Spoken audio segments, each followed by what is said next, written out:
It started with a simple message from my online friend, Alex, who I'd met in a forum dedicated to meditation and mindfulness. "Try this technique," they said, "and you can visit anywhere you want." Intrigued and a bit skeptical, I followed the detailed instructions they sent me. It was a guided meditation that, at first, seemed like any other, until it wasn't. As I sank deeper into the trance, I felt my consciousness detach and float, whisking me away to places I'd only ever dreamed of seeing. The vividness of the landscapes was astonishing, more real than reality itself. But something was off. I noticed the colors were too bright, the shadows too dark, as if reality had been cranked up a notch, and it gave me a slight chill. The first few times were exhilarating.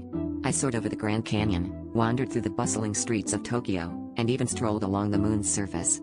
It was addictive, a secret escape from my mundane life. But with each journey, returning became harder.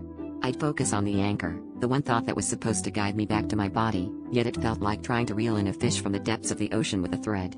Then, during one session, I found myself in a place I hadn't intended to visit, a desolate, fog-shrouded forest. The trees were skeletal, stretching into a sky that was an unnatural shade of crimson. I could feel something watching me from the shadows, something that wasn't human. Panicking, I tried to retreat, to yank myself back to the safety of my room. But the anchor was gone, severed like a snapped lifeline. I was trapped, and the forest was closing in. I wandered for what felt like hours, maybe days, the oppressive fog thickening with each step.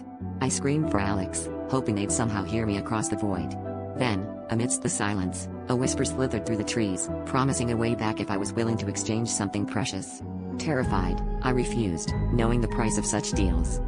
In desperation, I concentrated on every detail of my room, the rumble of traffic outside, the smell of my vanilla candle, the texture of my favorite blanket. Slowly, the forest started to dissolve, and I snapped back to my body with a jolt. But something was wrong. My room was the same, yet subtly different, as if someone had rearranged the molecules while I was gone. And then, I noticed the mirror. My reflection stared back at me, but it didn't move when I did. It just grinned, a twisted, knowing smile, as if it had been waiting for me to return to this version of reality where nothing was quite as it seemed.